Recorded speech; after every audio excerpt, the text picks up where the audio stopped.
Okay, gang, we are recording. So, good morning to everyone. Bear with me as I watch back, and back and forth to make sure that I see if there are any questions that come up. We are in our seller series, and, I want to start with some conversation because, we now have gone through a couple of sessions, and I want to hear some feedback. I know at least one of you has some feedback for the group. But ultimately we've converted seller leads. We've talked about a resume package. I'd love to know how people made out creating their resume package, because I'm sure you all have it there to show me in class.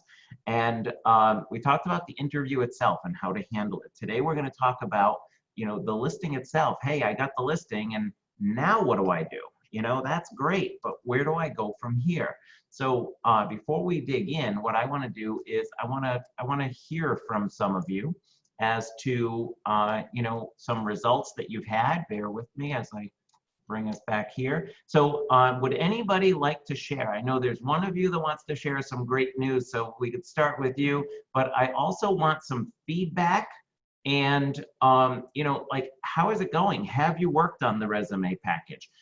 Have you practiced any scripts or any discussions that we've had?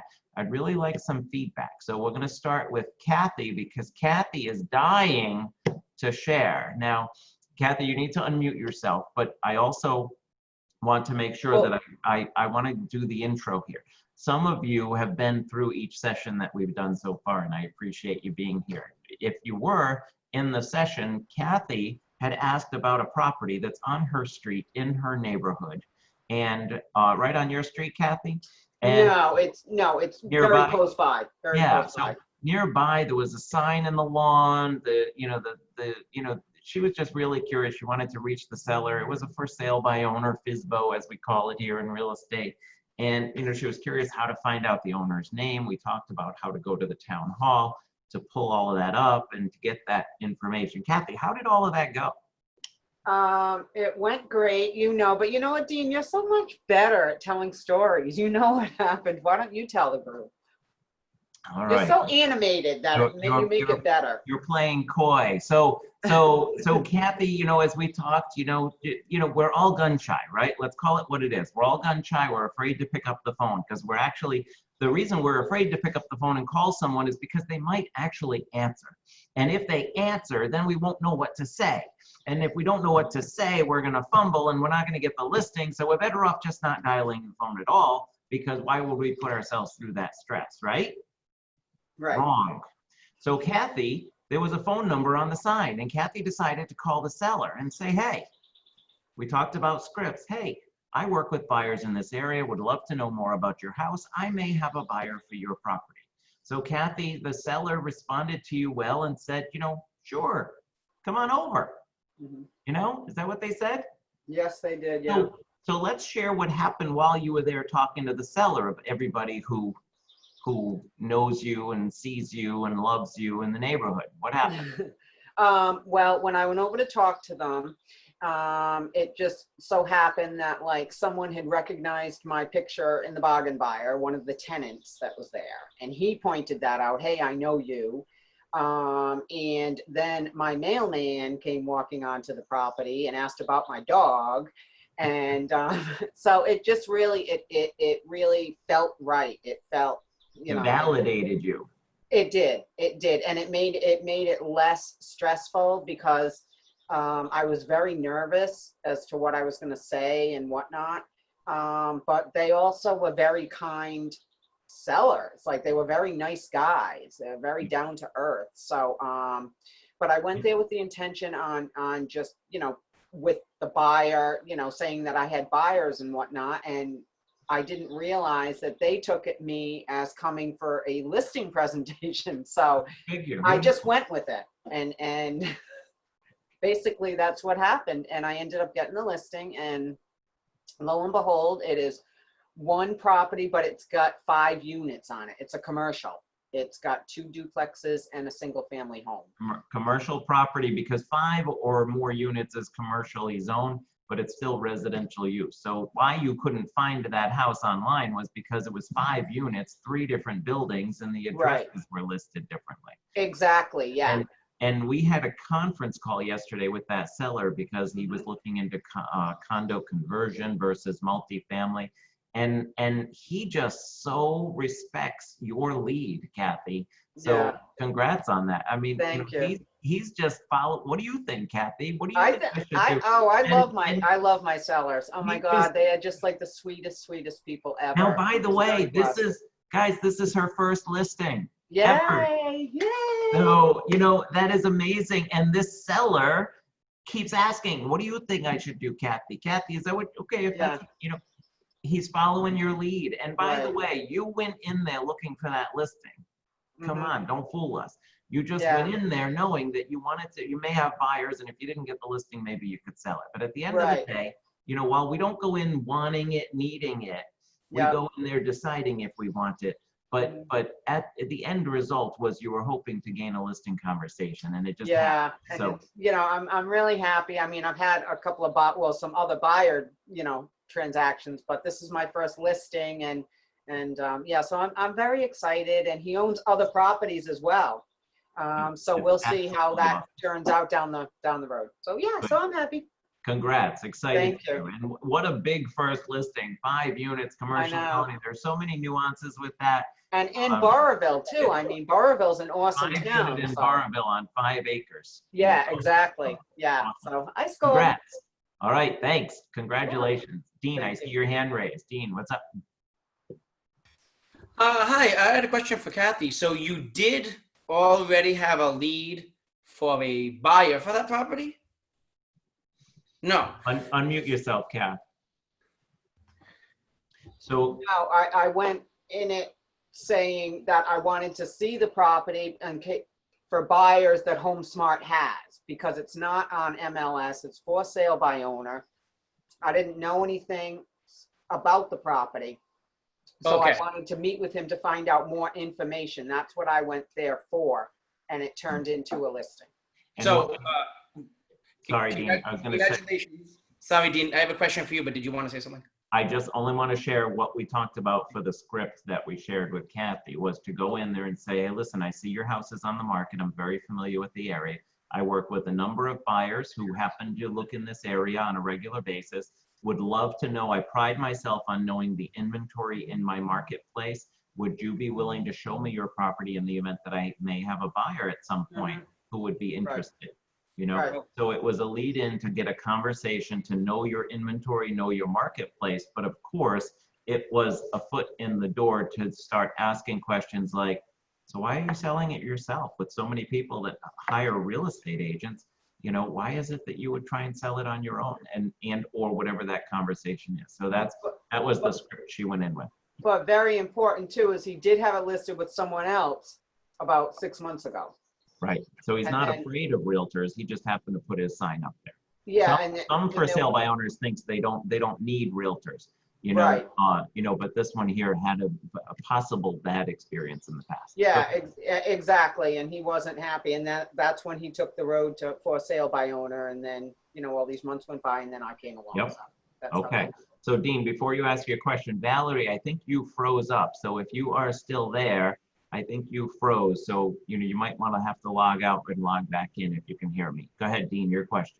I think you mostly answered it, but a phrase that was used earlier, it would probably be unethical to say, I have a buyer. And it might be unethical to say, I may have a buyer for your property, but the way you phrased it was, I may have some people that I can show it to that might be interested, something like that. Yeah, well, I told him HomeSmart has buyers. So I covered, you know what I mean? I didn't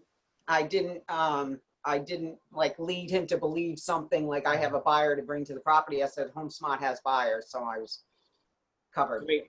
Thank you. Yes.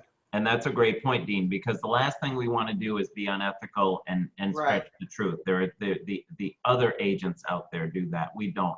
So in generality, I work with a number of buyers. There's a chance one of my buyers may be interested in your property, but of course I haven't seen your property to be able to know the details. I'd love the chance to get to know the inventory. Since you're not in MLS, would you like to show the property to me?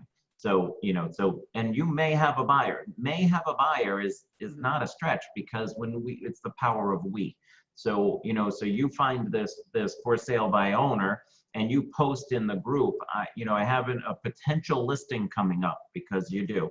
Potential listing coming up, 5-unit in Burrowville. Anybody working with anybody? You have an agent in the group said, yeah, I do, let's talk. You call the seller and say, I have a buyer who would be interested in looking at it in this event. I would represent you because the buyer already has representation. Would you consider me showing your property? So there are many ways to find opportunities like that and bring a buyer. The seller will want representation because the buyer has representation. So, it's the power of we. Okay, great. Welcome, Leslie.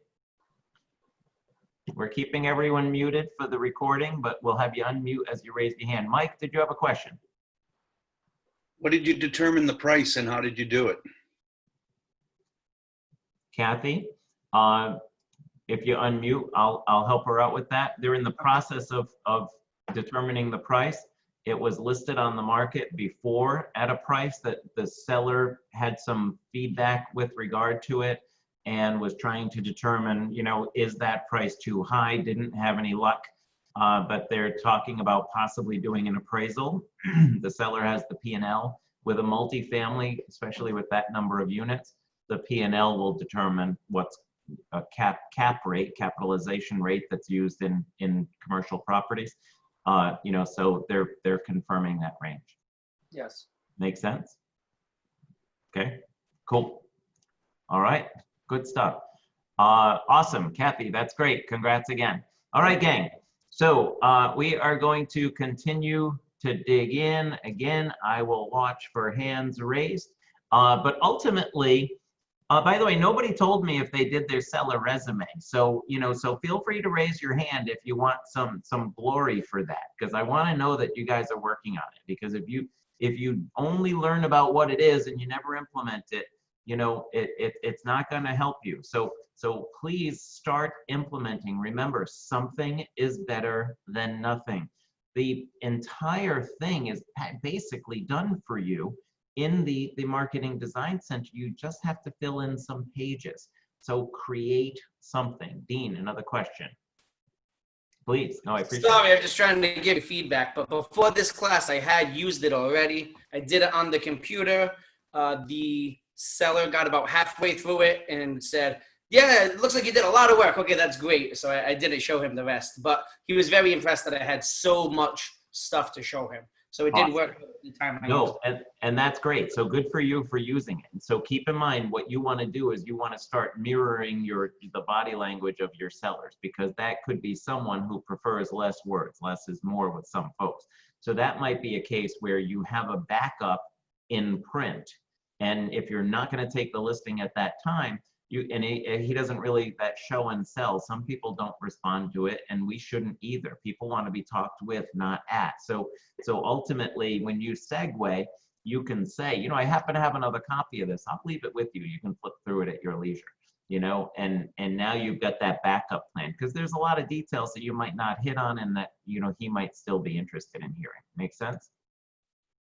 Okay. So great. Awesome. Thanks. All righty. So you got the listing. Now what? Now in Kathy's case, this is perfect timing for this, because it's like, what do I do now? What was I thinking? I took a listing. I don't even know what to do with it. Well, ultimately, you've got to look at it and just take deep breaths. Your job as a professional is to market and expose that property. So expose is the key word. Your job is exposure, because ultimately your job is not to advertise, your job is not to market it, your job is not to do print ads. In general, your job is to create exposure. Now in a market like this, things are selling pretty quickly. Exposure could be as simple as putting it into MLS and getting bombarded with requests depending on the property. But you also need to be armed with the tools that you're going to be using to market your property. Now, those tools you're identifying in your presentation. Remember, when you did your interview, you had the section of your interview where you discussed your marketing services. You discussed yourself, what you bring to the table, and what you do to market your properties in order to ensure that they sell timely and for the most money. So what we're going to do is talk about the things you're going to do once you list it, but it's also going to tie right back into that presentation when you met with your seller, because many of you thought, oh, I haven't marketed a listing before, or I just put it into MLS and it sells so quickly I never have to think about it. But you need to be discussing all of these details with your seller and have a plan in place to get started. So first and foremost, number one detail in marketing a property is the property photos, right? Now, that sounds like a no-brainer, but you'd be amazed. And if you look, I mean, there's even a Facebook group dedicated to bad MLS photos. There are some really horrific MLS photos. So if you haven't seen it, look at it. I think it's literally called Bad MLS Photos. You know, so the key is marketing. You know, you need to be very consistent in your marketing, how you represent your everything. I always say, don't discriminate against price, whether it's a low-end property or a high-end property. You need to present it properly. There are different photography sessions that are available and caliber of photography that you can choose based on the listing. But at no point should you ever say, well, you know, under 150,000, I just use my smartphone. You know, like, why? These properties, quite frankly, some of those properties below 150 need professional photos to help expose it properly. So, you know, don't discriminate against price. Be consistent in your properties. There are many properties that are best served with a virtual tour or a floor plan online. There are a number of different programs out there for that. And I also welcome folks to share, if you want to share any details or websites that you use in the chat bar, you know, feel free to look at that. Okay. And remember, of course, all of our Zoom, all of these sessions, our classes are on our HomeSmart Zoom YouTube page. So watch for that for any sessions.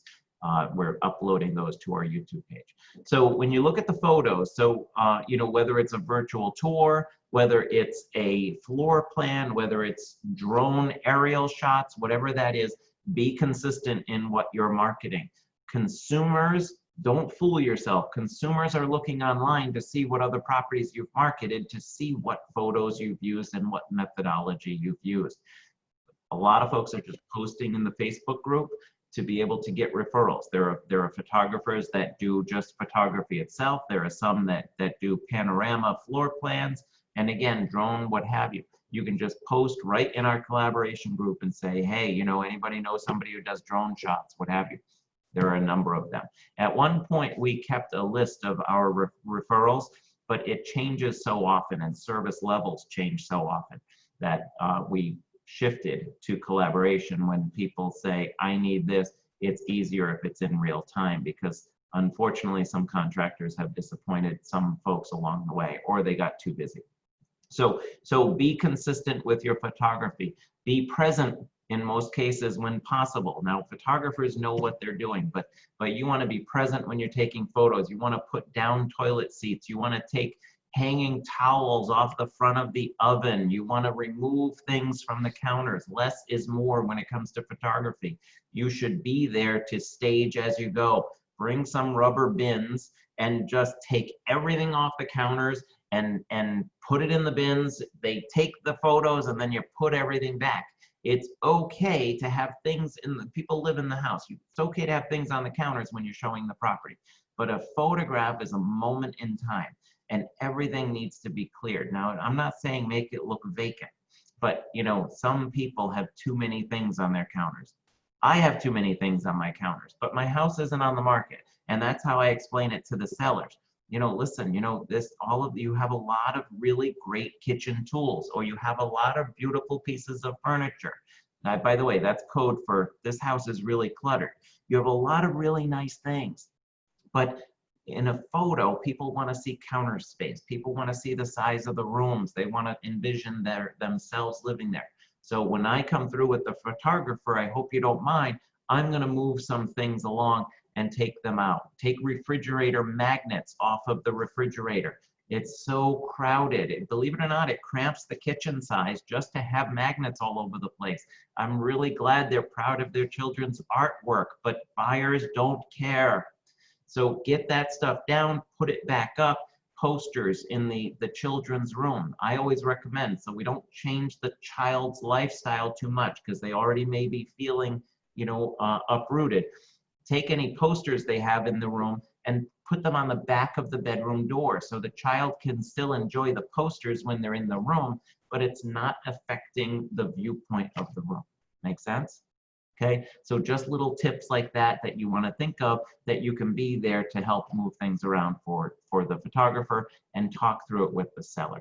Always when you move things, if you're hiding it here and there, make sure you remember where to put things. I personally have had sellers who just never saw things again because I tucked it under the cabinet, I tucked it in the closet, and weeks later they found it down the hall in the back end of the closet. I don't know. All I did was tuck, so be mindful of that. You are intruding on their space, but it's for their own good. Make sense? All right. So next, we have photos. We've got to enter an MLS. MLS requires that you upload it within 24 hours. It needs to be in there. As a participant in MLS, they want to see that it's uploaded within the 24 hours. So you need to make sure that you get it into that MLS very timely, and don't launch it without photos. Date your listing properly. There's nothing worse than a listing that has one basic photo and then you upload the photos later. Well, when that listing goes live in MLS, it populates to any of the searches that are saved in MLS for buyers that are looking for that type of property or in that price range. So it's going to populate to that search. It's not going to keep populating every time you update the listing. They've already seen it. So if it's disappointing the first time they see it, they're never going to refer back to it. So you plan your listing for maybe a week or so. When seller says, yes, great, let's get the paperwork started, we'll post date it for a week to allow time to get the photographer in here, for you to thin things out, and then we'll get it listed with photos. Okay. Also be very descriptive. When you're in MLS, you have a ton of space to write a narrative about that property. This is your chance to make people want to see the house. It's like curb appeal. The house needs to scream, you want to see inside. Well, the MLS is the same way. So that narrative has to be there. It has to be eye-catching. Narratives that just say 3-bed, 1.5 bath, colonial on a large lot. Well, you know what? The data already tells you that. You can look under bedrooms and baths and lot size to get that. Talk about the experience. Talk about sunset views, western-facing sunset views, if that applies. Talk about the experience of living in the house, because if you remember, when you interviewed with the seller, you asked them questions of what they liked about the house and enjoyed living there, so you can use that to sell to the buyers. So this is your chance to be very descriptive, whether it's conveniences, whatever that looks like. Make sure you label the photos as well. Whatever the photos are, there's a full range of space in order to list what the photos are, to be able to be descriptive. I've even gone so far as to say, if there's like a closet in the back side of the room or a door that leads to the hall, I would say, this den allows for ample space for entertaining. The door in the far right corner is the door that leads down the hall to the blah, blah, blah, blah, blah. So people can figure out what they're looking at. If you don't have a floor plan, they're trying to figure it out as they go. So, ultimately you need to make sure that you're as descriptive as possible. Make sense? Okay, so label all of those. So now, the key to uploading, of course, we need your file. We need to know what the listing is. We need to have the information available. It needs to be an RSA. So all of you have an RSA panel where you have all your marketing tools and your transactions are all tracked. We do full compliance on your files to help you ensure that your files are complete. So you need to upload that listing now into RSA. When you enter it into RSA, it's already set with all of the MLSs that we service. So if you have the MLS number handy, you can enter the MLS number and all of the information auto-populates. So you would enter it into the MLS first, then enter it into RSA, because all of the information goes in. There's no dual entry, you know, it's just done for you. It's super easy, okay? So when you look at all of the tools that are in RSA alone, the thing you need to realize is that you've got all of these tools in-house. If you, other than photos, you need to have the photos taken, but you don't have to spend a ton of money on different websites or different things. We have all the tools for you right in your RSA. So I urge you to at least try them, because as realtors, we're all guilty of the next shiny thing. You know, we always like, okay, this is great, and this will be, we could do this and this tour and what have you. Yeah, you need to have photos taken. But the property photo, the property website is automatically created in your RSA. You have the ability to, it's already created for you. Any listing you have in RSA has its own property website. The URL is automatically created. It pulls all of the photos right in from MLS in the order that you have them in MLS. You can go in and add details, narrative, and what have you. You can buy a domain name, 123mainstreet.com, and point that URL to the domain name, and you're in business. So it's there. Now, I recommend that you mark it with a domain name based on the street address, and you buy a rider for your sign, because one of the key elements in marketing is your sign, right? Okay, so get a rider that has 123main.com and put it on your sign. People will drive by. Now, all of you have beautiful signs, but you can't read them driving by at 40 miles an hour. It doesn't matter how pretty they are. So you want something that's going to catch their attention, and that is simply the address, because they know what street they're on. So if it's 123 Main Street and you get a rider that says 123main.com, that domain gets pointed to the URL, you know, they're going to find you. We spend a lot of time designing our signs so that people remember us, when all they really care about is the sign. Now, the house. Now, don't get me wrong. Name recognition is important, and marketing, consistency in marketing and branding is important. But at the end of the day, that sign is geared to attract people to the sign, not to you. Okay, so in our technology, you have an instant website. It's automatically created for you. By the way, it's so much so created for you that you've wasted it if you've never even used it. Okay, now there are other programs that can create websites. I'm not saying don't use your own you know, website and what have you. You know, in our structure, our job is to provide you tools, and it also allows you the savings of your income. You retain more of your earnings, so you can afford to use the tools that work best for you. But we're amazed at how many people don't remember all the things that are available and never take advantage of them. Okay, so, but there are a lot of programs that also create instant websites. There are also affiliates that have programs that create websites for your listing, because they want to do co-branding and they take on the expense of it. So don't be afraid to seek that out as well. I'm not saying you have to use our tools. I want to make sure you know about them. Okay. Does anybody here use YouTube videos for their properties? You can just wave at me. Nobody? Okay. And that's because in most cases we don't know how to, right? Okay. Well, in your RSA, a YouTube video is automatically created at the snap of a button with all the photos that you have there. It's put to music. It's a scrolling slideshow of all the photos you have in MLS. It's automatically done. So each and every one of you does YouTube videos for your listings. You just don't know it yet, okay? It's already there for you, all right? Now, by the way, I'm gonna show an example of these as well, okay? And show you where to find it.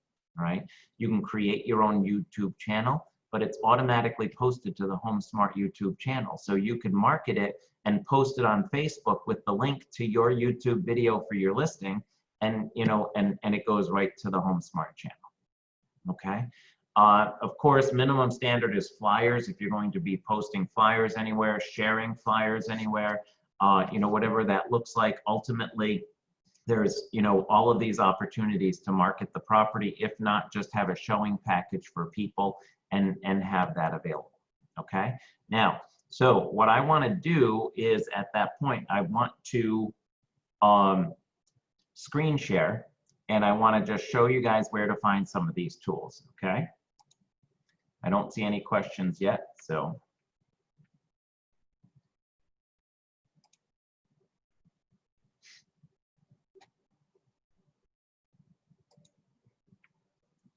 Can everyone see my screen? Okay, I see heads nodding, thank you. So this is RSA, all right? So here in this RSA screen, this is your home screen of RSA.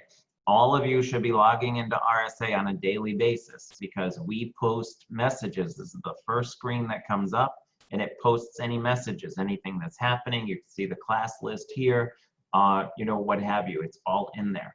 Over on the left-hand side here, you've got all of these links. You've got, and by the way, we schedule a one-on-one session for you with agent services at any time. So whatever you need, and we also have, there are YouTube videos, snippet videos on how to use RSA. But I just, for the purposes of identifying it, when you look at transactions, marketing, you know, when you go right into the marketing tool and you go to Smart Tools, it basically brings you to your inventory, all right?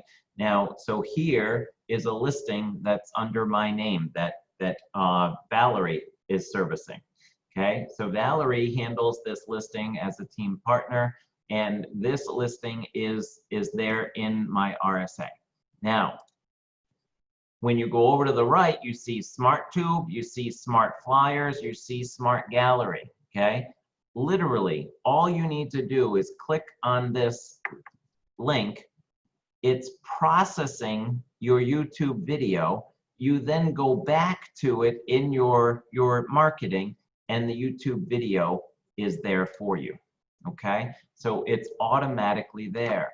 Same thing with flyers. You click on this, you have templates right in there. When you click on this flyer, it generates the flyer. It inputs your property photos into it based on the number of properties that you have in MLS, and sets that up. So it takes a little time to just upload and merge and, you know, and all of that. You know, I don't want to bore you with the hourglass wait, but, you know, same thing with the website. Literally, this is all I did was click on gallery, and this is the property site for your listing that you have the URL up here that you point to a domain. It has all of the listings of the property. It has all of the details that were put in MLS. It allows for the gallery of photos. It allows for different features. It allows for mapping, and allows them, most importantly, to contact you. This is automatically done for you, gang, okay? So, you know, just really, really great stuff. There's also a really cool tool in here that allows you under the Smart Sites 2.0, okay? When you go in there, you can go into Smart Sites under Tours, and you can click on the tour, and you can actually create a tour, which is a link of multiple properties. So if you're going out with a buyer on a weekend, and you're showing them, let's say you can do up to 5 properties. You're showing them 5 properties. You can go into this tour. You can create the tour. Okay, so let's create it. Okay, this is a former that you can just create it. You name it.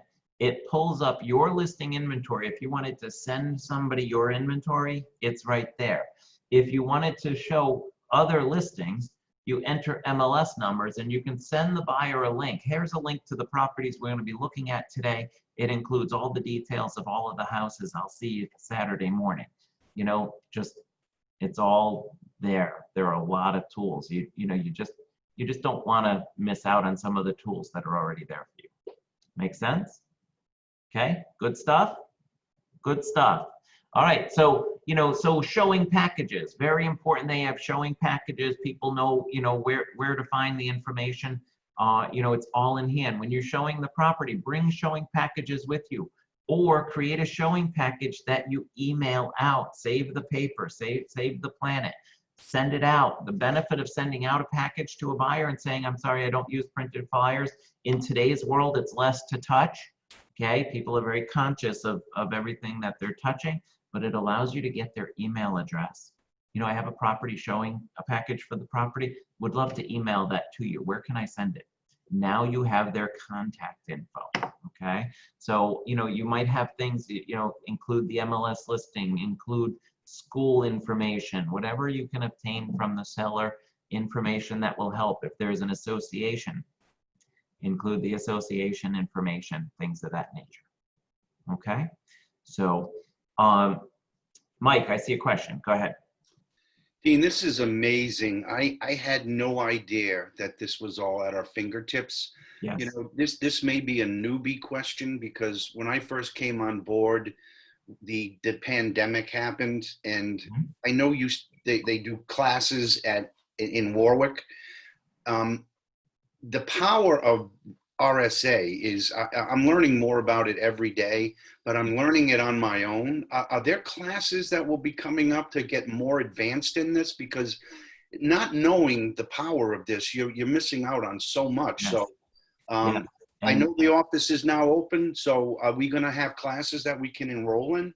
Well, so here's how it works. So starting next Monday, we're open to the public for meetings with the public under strict guidelines with occupancy restrictions.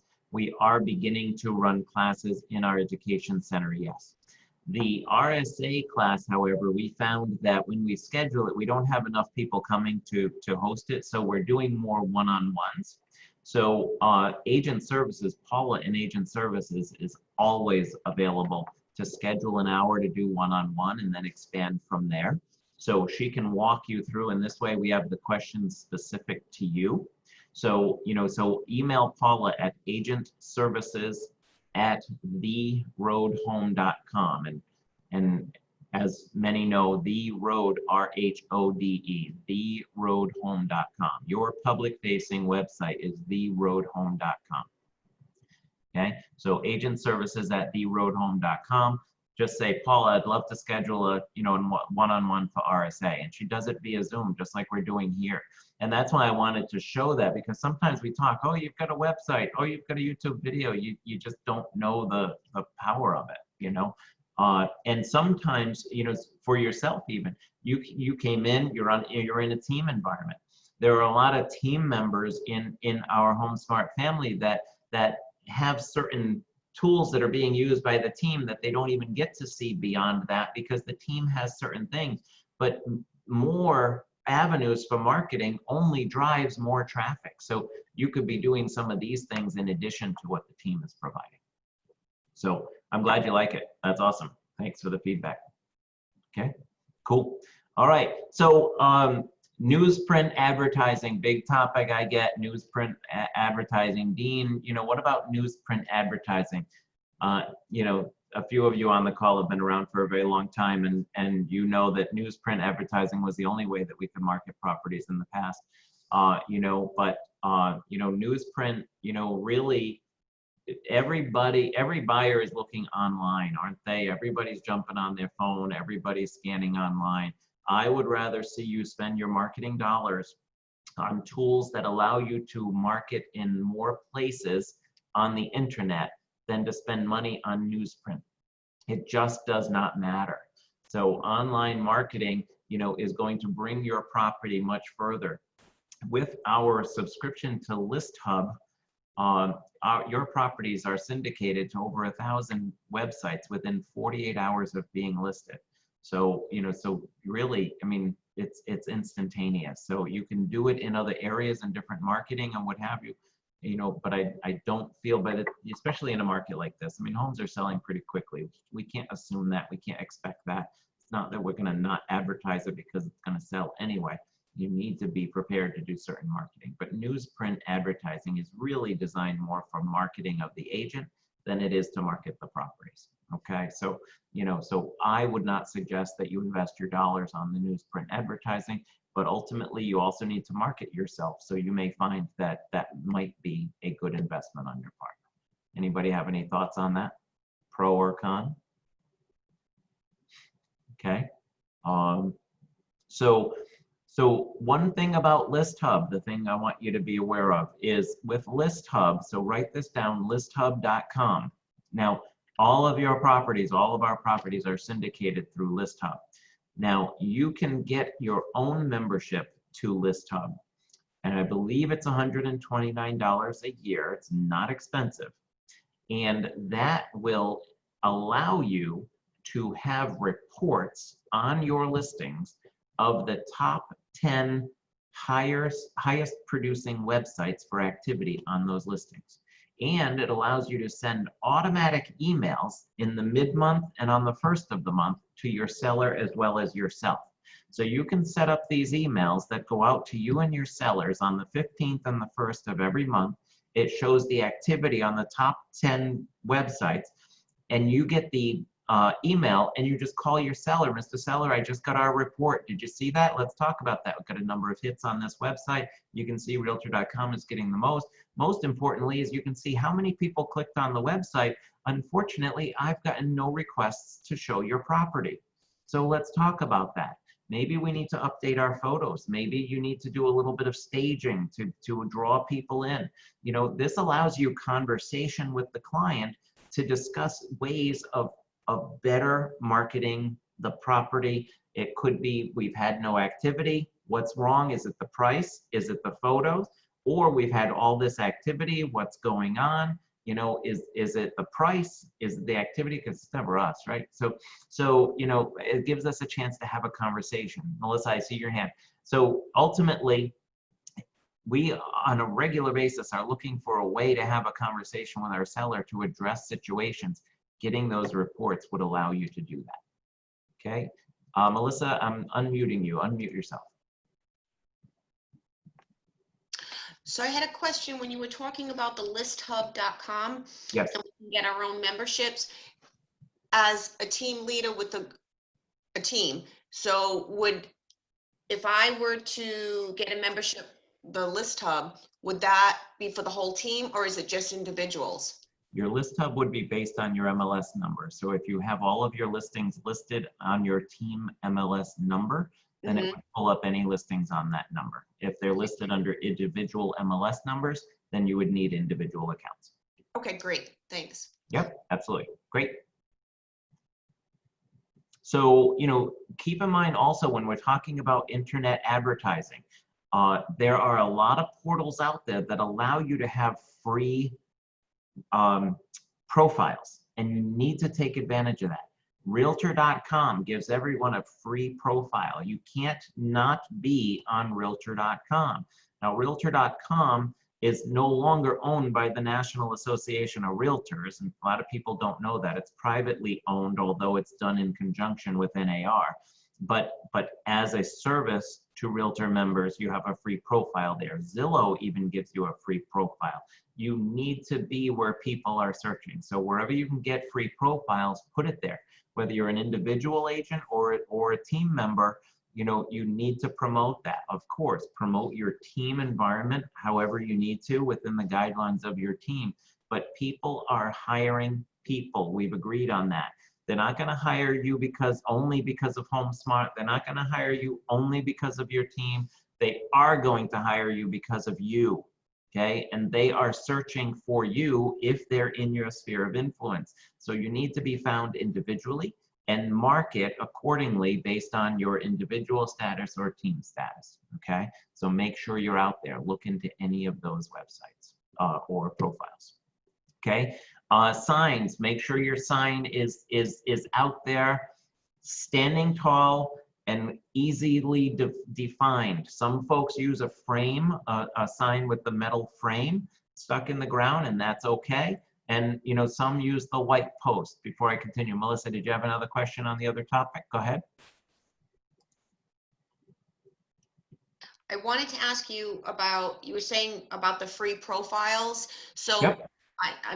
I think almost all of us are familiar with Zillow and Realtor.com, but do you have a list, or does RSA have a list that we can check off, like we can go to the different sites?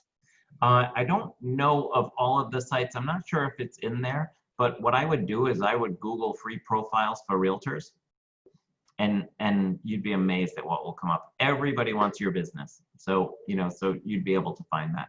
Okay. The other thing you could do is post in the group. because people, you know, where are you guys finding free profiles? What am I forgetting outside of Realtor.com and Zillow? And Mhm. you know, and people will post for you. And Okay. if you post that and get a list, would you share it with us? 'Cause Absolutely. I can add it to each session. Every time we do the class, we can enhance it. I appreciate it. Okay, great. Thank you. Yeah, thanks. So, so with the signage, of course, you know, if you use the white post sign or the stick in the ground metal sign, always make sure your sign looks its best. If it's leaning, coach your sellers. You know, Mr. Seller, if you don't mind, call me. If for some reason my sign is leaning, things happen. You know, it rains, the earth gets soft. You know, if you see that it's leaning, please let me know. We take pride in our signs. I want to make sure that we always have the best first impression for your property. You know, always have your signs neat and clean. You'd be amazed at some of the signs out there.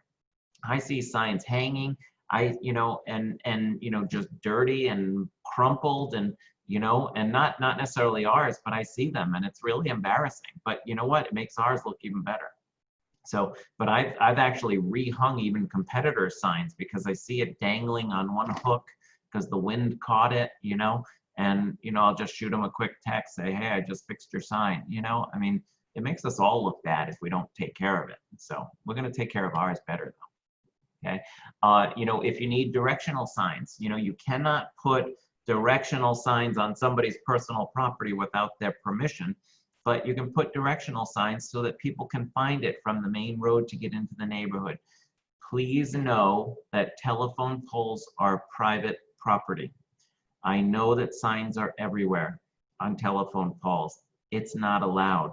People have not taken them down, but doesn't make it allowable. There are definitely many out there. There are many people guiltier than others of that. Please be mindful that those telephone poles belong to the telephone company and it's not for private posting. So, you know, please watch for that. Open houses might be a thing of the past somewhat these days, but you know, when we look at open houses, ultimately we've got to make sure that we plan properly. Open houses today are more of a combined showing, a group showing when we're scheduling that. I welcome any feedback that you guys are seeing out there, but you know, you can post signs, get some traffic in there, but ultimately it's very important that you do not have a typical open house in today's climate where people are just walking in when you're with other parties. Many folks are scheduling open houses, or you know, they're still calling them open houses, but it's really a group showing. So you can schedule in advance for your appointment. Folks are waiting out in their cars. The agent inside is texting them to say it's okay to come in now, so that we watch our occupancy regulations and you know, all of the traffic that we have in there. Okay, so be very mindful, not just for them, but for you. If somebody comes walking in that door and you're with somebody else, you have permission to ask them to step outside. The other client in that house is expecting you to.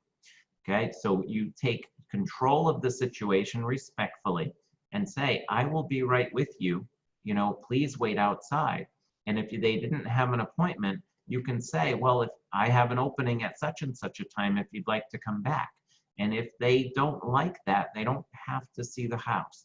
Okay, your safety is important, the seller's safety is important, and the other client who's in the house. Okay, Melissa, I know you do a lot of open houses, so feel free to share. Unmute. So I just wanted to mention that we've, any open houses we've been doing, we post in MLS in the comments, in social media, masks must be worn at all times. Yeah. And we've been posting max 4 people at a time. During one showing, and then of course if people are waiting, then we'll let them in afterwards. And we've been supplying hand sanitizer and booties. Great. So it's been going really well. We've actually had compliments from other realtors from other firms, and so far so good. And you know, this is how it is. If you want to come to our open house, you know, COVID-19, you have to follow the, you know, whatever the procedures are, and Yes. for safety first. Yeah, it's critical. So while open houses are not the same as they were in the past, they're still doable with pre-scheduled appointments. And you know, good for you for limiting the number of people. You know, I think that there's a methodology formula for one person per 150 square feet in a home. You know, I don't know that that math adds up completely to reality, but it's a good rule of thumb. So to have no more than 4 people in this, by the way, this is not a time for folks to be bringing their children or their parents and what have you. The first showing should be just them. You know, if they have kids and, you know, there are 2 parents there, feel free to say somebody can wait in the car with the children while the other looks, and then you can swap. But at the end of the day, they can't be bringing kids in where kids are touching everything in creation. And, you know, so, you know, it's all about being respectful. And I think for the most part, the consumer is being respectful. Would you agree, Melissa? I agree. We had a real test. I think Ryan on our team had a 3-family for sale, and he was bombarded with calls, and Manny, Victor on our team helped assist him in his open house. And it was like every 15, 20 minutes. And there was one realtor on each floor because it was a 3-family. And so people would go through, and then they would each wipe down even the knobs and so forth. And they handled it really, really well. I was so proud of them. And it was great. Yes, and we've gotten feedback here as a company on what your team is doing. So we appreciate that you're very diligent with that. It's a big deal. You know, it can't be taken lightly. No. So, you know, and there are times that open houses get canceled. Be mindful of that. You know, if the open house gets canceled, you know, just, you know, post it online as quickly as possible. People get upset if they were planning to come to an open house or they have a scheduled appointment. You know, especially if they have a scheduled appointment, make sure that you're communicating with all parties. If for some reason things get canceled last minute, you can put a notice on the front door so people know that it got canceled. The key is communication. Keep in mind, gang, especially in a market like this where inventory is at a low, people are just trying to get into the properties because they're selling so quickly. That doesn't mean they all are, but many are. And if it's priced right and it's in good condition in a desirable area, it's going to sell quickly. So ultimately, be as communicative as possible. Be very open with your conversations with everybody. Okay. And for the open houses, don't use your typical open house sign-in sheets. You want to limit the amount of surfaces. So it's not like you want them to use your pen and leave it behind. You know, they don't want to be touching surfaces.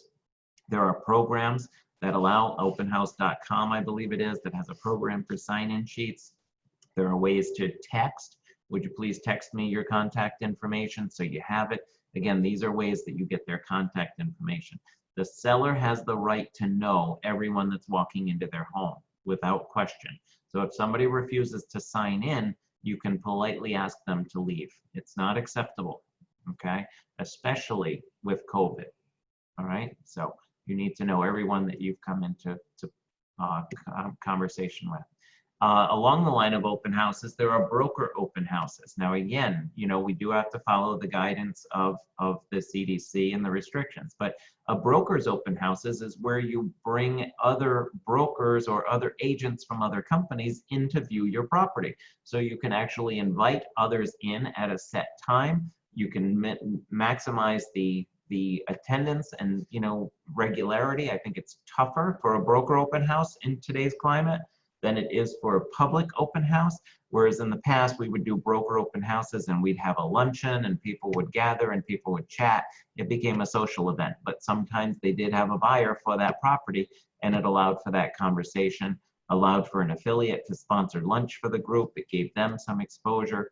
There are a lot of different ways that people are trying to get in front of people. So you know, I don't know that it's as easy to structure in today's climate, but you know, it is an opportunity. Well, your goal again is exposure.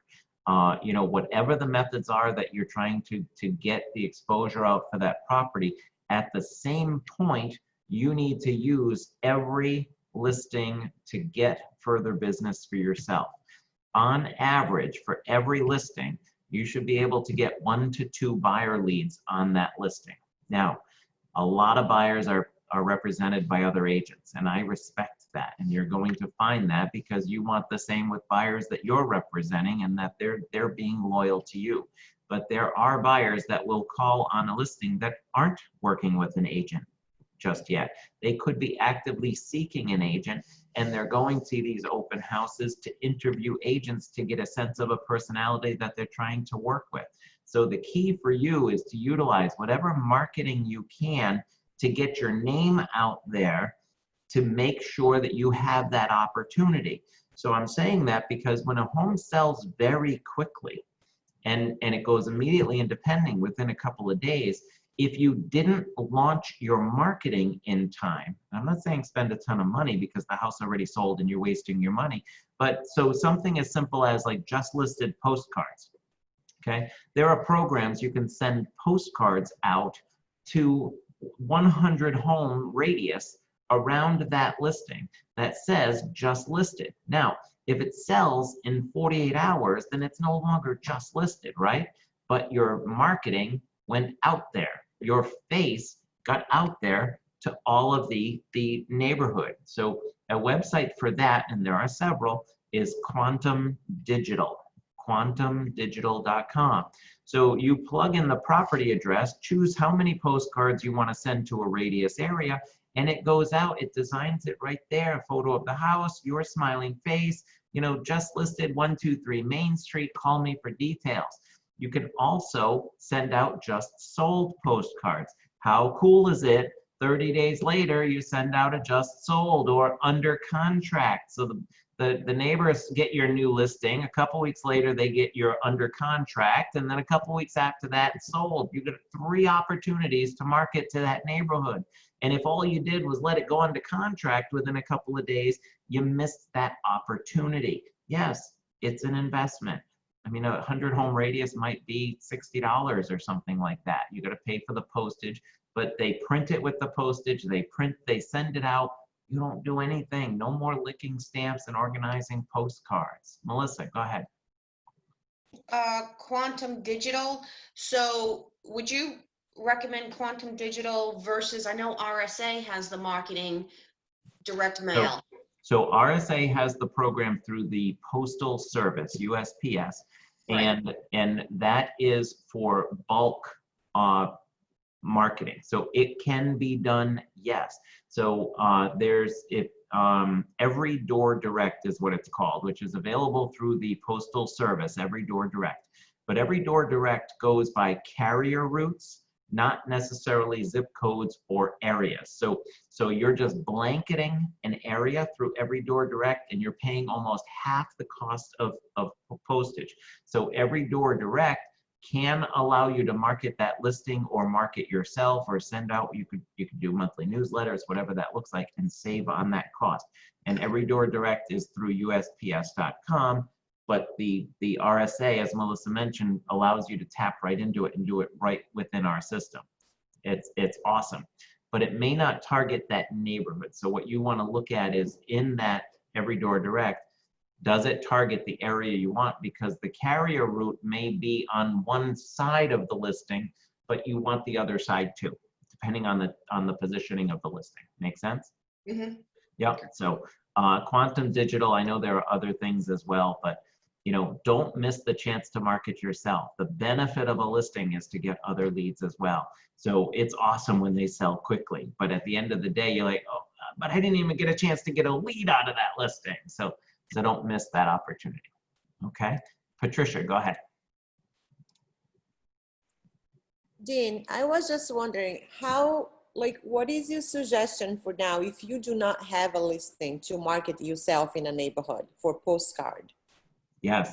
So, you know, a lot of people, great question. A lot of people will market just themselves, but not everybody may be looking for a realtor. You could market in your area. You know, hi neighbor, I'm a realtor in your area, and you know, I specialize in our neighborhood and would love the chance if you ever thought of selling a property, or if you were thinking of buying, I'd love the chance to work with you. So you're actually presenting yourself as a neighbor and, you know, just self-promotion. The other opportunity is for other people's listings. So if you have a listing in a neighborhood that you'd really like to canvass, if there's a listing, maybe a HomeSmart listing is preferred because co-brokes probably don't want you marketing their neighborhood. But, well, I'm going to get back to that. Their listing, I should say. But, so let's say there's a HomeSmart listing somewhere and you just want to market that area. You just call the listing in and say, listen, do you mind if I use your listing and promote it in that neighborhood? I'm going to send out a mailing in the area and see if I might be able to generate a buyer for that listing. As a listing agent, bring it on. It's just more exposure for my listing. If I'm not going to canvas that neighborhood, you may as well. So I think that's, Oh, sorry. no, please go ahead. How about if it's another broker listing? So here's the thing. So that's what I want to get back to. So if it's a co-broke, you're not going to ask them permission. They don't own the neighborhood. They have a listing. That's all they have. You can canvas that area. You have to be careful because you need an agent's permission to market their property. And they probably won't give it to you unless you know them. They might, hey, who cares? You could say, there's a listing in your neighborhood at 123 Main Street, even if it's not your listing.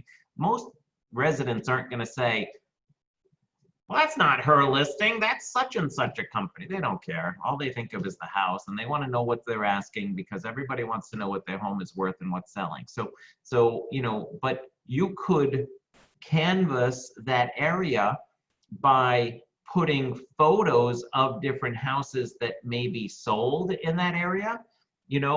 Sold, you can't say I sold, but homes that sold in your area, and you pull up, you just have a spread of photos of past listings in that area. You could do something like that. I'm going to go on the edge here. It implies that you sold those homes, but you're not saying that. The wording is critical. These homes sold in your area. If you're considering selling, would like to speak with you. All we said was these homes sold. Follow me?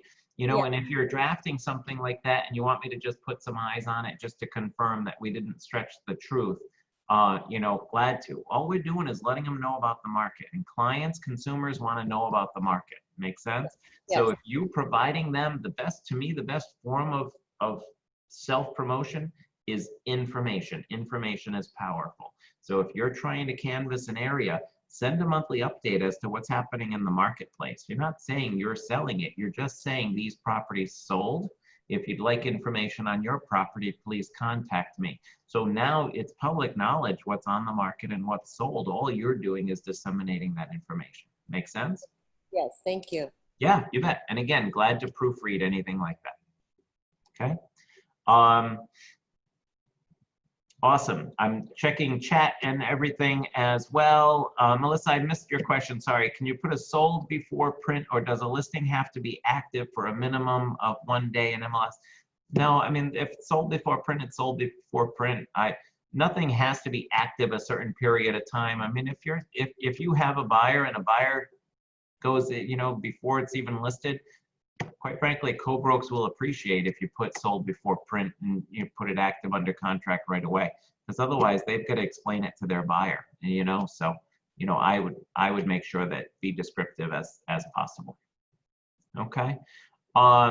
Very important that you're communicating in everything you do, that you're communicating with your seller. They know what's happening every step of the way. Don't miss the opportunity to communicate with your seller that you did something. Many times I've made the mistake of thinking, well, you know what, that's my job, so okay, so I'm tracking the activity online, that's my job, that's what I do. Okay, so I created a flyer, that's what I do. Okay, I created a showing package, that's what realtors do. That's not what all realtors do. Some people just put it in the MLS and pray that it sells, and that's all they do. Okay, so don't be afraid to say, Mr. Seller, just want to let you know our showing packages are complete. I've attached one for your review. Just want to make sure I have everything in there. This is what I'm sending to buyers as they come into your property. Excellent, great, talk to you soon. Okay, hey, I just want to let you know, now you could stagger this. I've created a YouTube video for your listing. I hope you like it. I'm sending you a link so you can see it. We're going to post this, it's on homesmart.com. If there are any changes to it needed, let me know. A couple days later, hey, I just want to let you know I created the website for your property. I've attached the link and I bought the domain name 123.com. Check it out. Let's make sure that all the details are there. You're doing nothing to create this stuff. It's done in the system for you. But don't think for a second that it's no big deal. But if you send one email with all the links right in the beginning, you miss the opportunity to say all the things that you've been turmoiling over and working on and sweating and, oh, I finally finished the design of your website, you know? It's like the baking chefs that come out of the kitchen with the flour on their face and all they did was buy it pre-made, you know? Like, you know, make it seem that you've put time into this. That's what they want to see. Now, I'm not saying stretch it out for weeks, but you know, first day, boom, here, check this out. Please, the key, you're asking them for feedback, but you're really showing them what you're doing.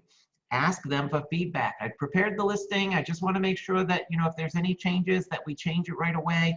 Please review, let me know your thoughts. I look forward to hearing from you. Created the website, take a look at this, you know, and feed them the information. They will see that you're working on it, but it all happens just at a click of a button, okay? So some of this stuff is the easiest thing to communicate and to, you know, to ensure they have the details. Always be in touch with them as often as possible. Sellers don't want to hear crickets. They need to know that you're out there. They need to know what's happening.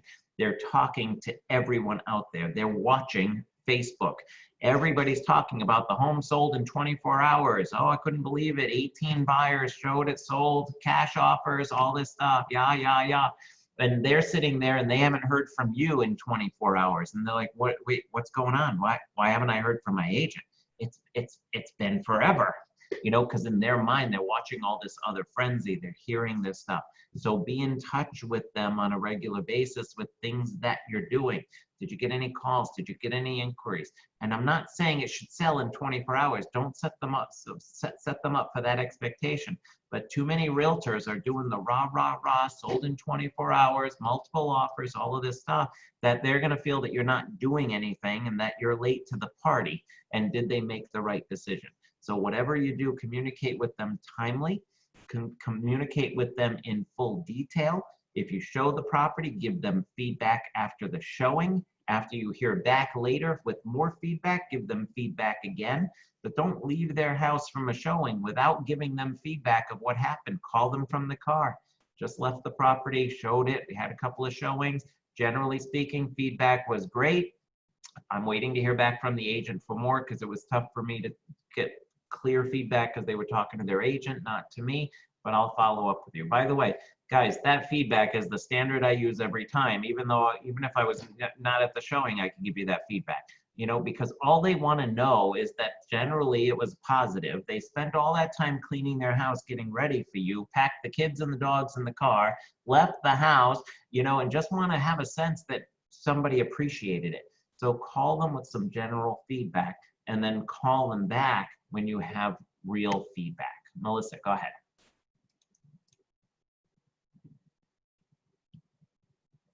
Nope, you got to unmute. Sorry about that. Okay. I just want to go back to the YouTube. When you're in RSA, don't you have to click on the tab for marketing above your Yep. listing? Yep. And you have to click that on so it does go live. Isn't that correct? Yes.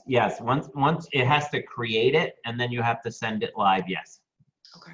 Yep, exactly. And again, Paula and Agent Services can help you with that. And if you go to homesmart.com/training, it gives you different links for different things within the RSA. You can go to, you know, the YouTube channel for HomeSmart and search for YouTube videos, and you will see snippets, 5-minute videos on how to do it. Okay. Okay. So, and by the way, gang, everything we're talking about, make sure that you're tracking everything you do.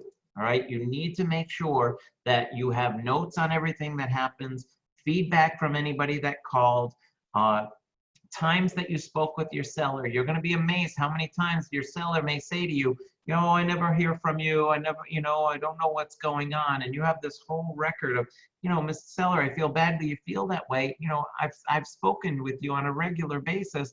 I have my notes, you know. I mean, people just want to know that you're on top of it. Does that make sense? Okay. So ultimately, there are a lot of things that are already in your arsenal that you just don't even know about. Maybe you haven't had the chance to use them. You know, so there's a lot of great stuff. There are a lot of outside sources for things as well. The key to everything in handling a listing is to make sure that you're communicating. Again, take advantage of every opportunity to get new leads out of that listing as well, but communicate with the seller. Remember, the seller hired you because of you. You told them the things you're going to do, and that's what we do. We expose properties. That's what we do. But at the end of the day, they hired you because of the rapport and their confidence in you. Your goal is to make sure that you validate that confidence in your services through communication every day, whatever that is. By the way, also ask the sellers, you know, what is the best method of communication for you? How would you like me to communicate with you when I have something for you? Would you want me to text you to schedule a conversation? Would you like me to just call you? You know, some people say, you know, no, shoot me a text. I'm at work and I can call you when I'm on break. Or, you know, so you're asking for the best method of conversation and connectivity. And then they can't be upset with you. Oh, you know, you always, you know, I call you every day. Well, you call me, I'm at work, I can't answer the phone. You know, then I get home, I gotta put the kids down. And, you know, so ask them what method of communication works best for them. Okay? All right, guys, that's an overview. Who has anything to share? Anyone? Melissa? Unmute. I just wanted to say, I thought this was fantastic. It was, I'm sorry I missed the other sessions. This was terrific. Great, thanks. No, I appreciate you joining us, absolutely. And it's interesting because, you know, you're marketing properties on a regular basis and you learn these things like, wow, I didn't know we had this, you know? Yep, awesome. Yeah, thanks for sharing. Anyone else?